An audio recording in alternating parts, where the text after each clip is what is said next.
Hey guys, welcome to the Photoshop training channel. In today's video, we're going to do a roundup of our daily tips of the day. And what I mean by that is if you're a follower of the Photoshop training channel, you will know that we have a daily tip of the day.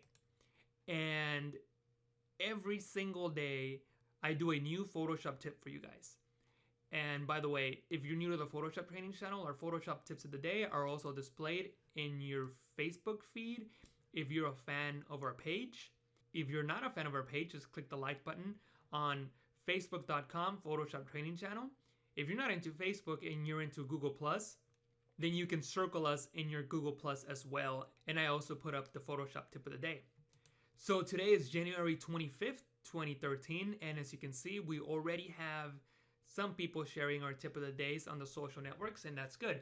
So what I've done is I took the top 10 most shared tips of the day among all the social networks, and I'm going to show them to you on video so you can see how they work. And I'm also going to give you 5 extra tips of the day that are going to help you become a better Photoshop user. And by the way, I've been receiving a lot of love on Pinterest lately, so if you're on Pinterest, feel free to pin our Photoshop tip of the day image, which is this one right here. So Pinterest fans, help me out by clicking the pin it button here found in the Photoshop tip of the day archive in the Photoshop training channel website. And you can get to the tip of the day archive by clicking on the side link here. Anyway, so let's get started with our top 10 tips of the day. I'm going to start with number 10, and I'm going to go from least popular to most popular. So number 10, locking the layer transparency. We're going to be using this circle layer, which is a pixel layer that contains a blue circle. And all we're going to do is unlock and lock the transparent pixels. So obviously one of the ways of doing that is clicking on the transparent pixel icon, or you can just press the / key, which is the same as the question mark key. So as you can see, I'm pressing it and it turns on and off. And what that does is it locks transparent pixels. If you don't know what that is, let me show you. I just clicked on the brush tool and I'm going to press / on my keyboard, locking the layer transparency. Notice that I'm trying to draw, but I can't in the transparent pixels. But if I use the paintbrush on the actual circle, you'll see that the black pixels paint over the blue circles. I'm going to press the question mark key once again, which is the / key. And this time I'm able to paint with black on the transparent pixels, as you can see. And once again, that's locking the transparency. If you have a shape layer selected, for example, like this triangle here, it's a shape layer, and you can tell that it is by this icon here in the corner of the layer thumbnail. Pressing the / key will unlock and lock the position. So if you press the / key and then press the V key to select the move tool, you cannot move the shape because it's locked in its position. You can, however, move its points around. So I'm going to press A on the keyboard for the arrow tool, and I'm going to select one of the points and I'm going to move those points. So as you can see, you can move the points, but you cannot move the layer. And that is tip number 10 out of the top 10. Let's move on to tip number 9. Reversing the layer order. So we have this composition here, and it's very simple. It's got 4 layers, well actually 5 if you include the background, and each of these layers represents the number corresponding to that layer. So layer number 4 is number 4. You can see the name of the layer here. Now, if we select all layers by clicking and holding shift on number 4 and then clicking on number 1, it would select all the layers. If we go into layer, arrange, and select reverse, it'll reverse the order of the layers. So now number 1's at the bottom, number 2 above number 1, number 3 above number 2, and number 4 above number 3. That does nothing to the way the layers are laid out in your composition. It only reverses the layers on the layers panel. And that was tip number 9. Let's move on to tip number 8. Copying smart filters. A smart filter is a smart object that's had a filter applied to it. In this case, I've applied a Gaussian blur to this circle smart object. And as you know, if you double click on the name of your filter, the edit window comes up and you can edit that particular filter. I'm going to press cancel on that because that's not what we're doing for this quick tip. What we want to do is apply the same smart filter to this triangle. Now, when I wrote the tip of the day, I said that you had to hold Alt and drag it over to the other layer. But what I wasn't clear on is that the other layer needs to also be a smart object. So if I just click on my smart filter and hold Alt, click and drag, notice the icon that's telling us that we cannot copy that onto the layer. So even though this was a popular tip of the day, some people were a little confused by that. So we have to click on convert to smart object to convert that triangle to a smart object. Then we can click on the smart filter, hold Alt, and drag it over onto the new smart object to apply the same smart filter, the same Gaussian blur. And for tip number 7, we're going to talk about duplicating smart objects, and we're going to use the same file here. Now, a lot of you know that if we select the layer and we press Ctrl J or Command J on the Mac, you duplicate a particular layer. So in this case, we duplicated the red triangle. Now, if we double click on this triangle copy to open up the smart object, just press OK. And if we come in here and we add a color overlay, for example, and we make this blue, press OK and press Ctrl S or Command S to save, notice that the triangle turns blue. And I'm going to move this to the side and you'll see that the original triangle is also blue. So if you want to duplicate a smart object but you want to independently edit each of the smart objects, the way of doing that is clicking on your original smart object and you select new smart object via copy. Now we have this new copy, and I'm just going to move that down. And if I click on the original triangle layer once again, sorry about that, if I open up the smart object and change the color to something like maybe magenta, press OK, Control S, Command S to save and go back, notice that the two top triangles are that magenta color, but the new via copy smart object is still blue. I know it can be a little bit confusing, but I think a lot of you got it since it got so many likes and shares on the social networks. Okay, that was tip number 7. Let's move on to tip number 6. Matching image or canvas size of another open document. So we have two open documents. We have this red canvas here, which is 800 by 600 pixels, and this blue canvas is 1280 by 1024. Now, if we want to change the image size or canvas size of this red canvas to match that of this blue one, what we need to do is go into image size, and by the way, this will also work with canvas size, but for this tip, we will just do image size. And when the image size dialog box is open, go into window and select the other open document, in this case blue. And notice that Photoshop automatically fills in the width and height of the other image. When you're done, just press OK. And your image, and now this image is exactly the same size as this blue one. And that was tip number 6. Tip number 5, turning a selection into a path. So I'm going to select the lasso tool and I'm just going to draw a selection like so. So now I have this weird shape as my selection. I can just right click inside the selection and choose make work path. The tolerance is set to default at 2 pixels, and that's okay if you want to closely follow this selection. And as you can see, Photoshop created this path for me out of that selection. And that was number 5. Let's move on to number 4. See the brush size of the magnetic lasso tool. So if you're working in Photoshop and you want to see the brush size of the magnetic lasso tool, maybe we want to crop Cheryl out of her background using the magnetic lasso tool. And by the way, this is Cheryl, a friend of mine who is a fashion blogger and who was featured in the fashion magazine cover tutorial. So if you haven't seen that, you can check that out on my website, photoshoptrainingchannel.com. But anyway, back to the magnetic lasso tool. So I've selected the magnetic lasso tool, and if you click on it, you can start making a selection around the edges of an object. But if you want to see the size of the brush that this lasso tool is, you can hit the caps lock key on your keyboard, and then you'll see the actual brush size. If you want to change the brush size of this, you can use the bracket keys like you can with any other brush tool. So as you can see, the brush is getting bigger. And I can make that smaller as well. Okay, and I'm just gonna close this out now. Since we're not really removing the background, I just needed an image and I thought this was a good image to use. Okay guys, now we're in the top 3 Photoshop tip of the days. Number 3, must know fill Photoshop keyboard shortcuts.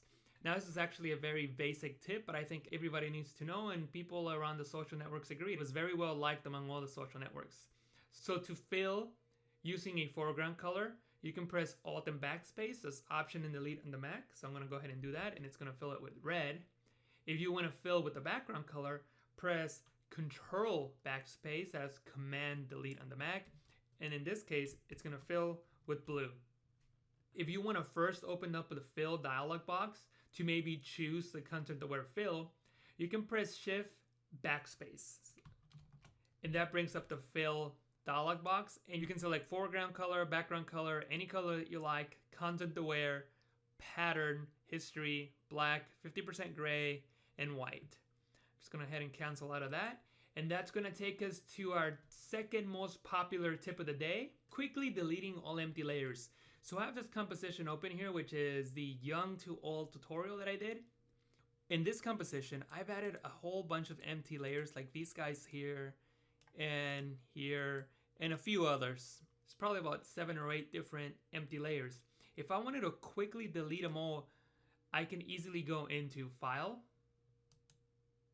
Scripts, Delete All Empty Layers, and Photoshop will automatically delete all the empty layers that are found in my document.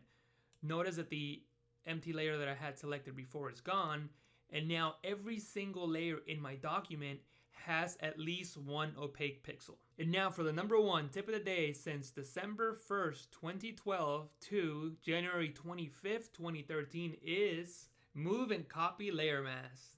And we'll stay in this composition for now. So we have a layer mask here. And if I wanted to copy that layer mask and this layer titled original onto this layer number 10, I can click on the layer mask, hold Alt, and drag that down to layer number 10, and that layer will now have the same layer mask as the layer above it. So those were the top 10 tips of the day in the last 2 months. But before I let you go, I'm going to show you just 5 others. Although they were not as popular as the ones I just showed you, I think they're very useful. And once you see how they work, I think you're going to like them just as much as the ones I just showed you. So let's take a look at these 5 extras. The first one I'm going to show you is apply the Puppet Warp tool as a smart filter. So I have this layer here, and it's nothing more than just a stick figure that I created.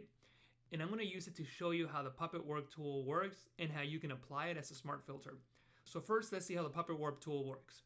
If you go into Edit and select Puppet Warp, Photoshop is going to create a mesh around any opaque pixels in the selected layer. So you can start adding points by clicking on the mesh like so, and you can start moving those pixels accordingly like so by moving the points. Now that our stick figure man is waving at us, and that's the position I want him in, I can press enter or return on the Mac, and it's going to change the shape of our stick figure, as you can see. If I go back into Edit, Puppet Warp, the points that I created earlier are gone. So if I want to move his hand back down, I'm going to have to recreate all the points again and then move his hand back. This is not a good way of working. It's destroying the original pixels. So I'm just going to press enter once again, and I'm going to press Control-Alt-C, Command-Option-Z on the Mac to bring back my stick figure back to its original state. If I right click on the layer and convert it into a smart object, and then I go into Edit, Puppet Warp, I can start adding my points anywhere I want. And I'm just going to add them essentially where all the joints and points of his body are. And now I can move his hand up as if he were waving. I can press enter once again. And if I want to move that hand back down, I can just double click on the Puppet Warp Smart Filter, and it brings my points back, as you can see. And I can move it around. Maybe I want to move this hand up now and then bring this one back down like so. and press enter. And there it is, guys. That's applying the Puppet Warp as a smart filter. So again, it didn't get a lot of play in the social networks, but I think it's a great tip and I think you definitely should know it. And extra tip number 2 is fit on screen. So I'm going to zoom in maybe about here. And actually, I'm just going to rasterize the layer since I don't want to be dealing with the smart filter for this tip. And I'm going to press Ctrl T because I want to resize this stick figure. But I zoomed in way too far. And one thing I can do is hold Alt and use the mouse wheel to zoom out and find the handles so I can scale this. Or what I can do instead is press Control or Command 0 and Photoshop will automatically do a bird's eye view of the image. Now, if I had a really gigantic image like so, and the handles were outside the canvas, pressing Control 0 would zoom all the way out so you can always see the handles. So when you're working in Photoshop and transforming, handles are hard to find sometimes. Pressing Control 0 will bring those back. Now, if you scale this down, press Control 0 again, it'll zoom back in. So remember, if the bounding box is too big for the canvas, press Control 0 to see those handles. Okay, I'm just going to press enter. And the next tip of the day I think you should know is unlocking the background. So we have this background layer here and we want to unlock it. Maybe we want to apply a layer style to it, or we just want to move it around. Whatever the case may be, we need to unlock this. And I've seen people unlock this in so many ways, but there's only one way that I think you should know. First of all, the ways you should not do it. You can click on the background layer and duplicate it and then delete the original one. That's a no-no. I've seen people do that and that takes way too long. Pressing Control Alt Z, Command Option Z to undo. Another thing you can do is double clicking on it, pressing OK, and it removes the lock. That's okay, but still takes way too long in my opinion. The other thing that people do, and this is something that I actually did myself for a long time, is holding Alt, dragging the lock onto the trash can, and it deletes it. That is faster than the other ways, but still takes too long. The best way to removing this lock is simply by holding Alt and double clicking on it, and the lock immediately disappears. And now you can apply a color overlay, for example, or do whatever you want to this layer. Okay, I'm just gonna clear the layer style since I don't want any layer styles on this layer. And I want to select the color. I want to select the color from outside of Photoshop to fill this background color. So what I'm going to do is I'm going to resize the window that I have in Photoshop here, and behind you'll see my website, photoshoptrainingchannel.com. So I'm resizing the window, and as you can see in the back there is photoshopchanneltraining.com, and I want to pick this blue as the background color for this image. To do that, I would select the eyedropper tool by pressing I on the keyboard, which selects my eyedropper tool. And if I click inside the canvas here and then drag to the side, I can select this blue. Notice the blue got selected here at the bottom. I'll do that again. I'll do that with maybe the gray down here. So click inside the canvas and select the color. And actually, as I move around, you can see that here in the bottom, the color will change to whatever color I have selected here on the side. I'll do that one more time so you can see. So you can see that it's selecting any color that I select from any other application, not just Chrome in my case. It could be any other application that you have open in your computer. And Alt Backspace, which is tip number 3, I believe, of the most popular tips of the day. Option Backspace on the Mac. Okay, and the last tip of the day I think you should know is closing all open documents at once. So I've gone ahead and opened up a few other documents. This is the Facebook cover for the Realistic Transparent Alien Egg tutorial, Young to Old tutorial, and the 3D Chrome letter tutorial that I've done. And I have these documents open, but I want to close them all at once. To do that, I can hover over the X here, hold Shift on my keyboard, and click on that X. Photoshop is going to tell me that the untitled one is not saved, which is this blue image with the stick figure man there. I don't want to save that, so I'm just going to press no, and it's going to close that and all the others. I didn't get any notice for the other images because they were already saved. Nothing had changed, so they just closed. So remember, if you have a lot of documents open and you want to close them all at once, just hold shift and click on any documents Windows close icon. And that's it for this tip of the day roundup. I hope you enjoyed it. I'm going to be making these once or twice a month, and I'll be doing 10 or so on video for you. So every time you see a tip of the day and you like it, press the like button. Anyway guys, thank you for watching. If you haven't already, go to my Facebook page and click the like button so you can get the Photoshop tip of the day on your feed, and you can do the same thing on Google+. Thank you for watching, and I'll talk to you guys again next time. Bye-bye.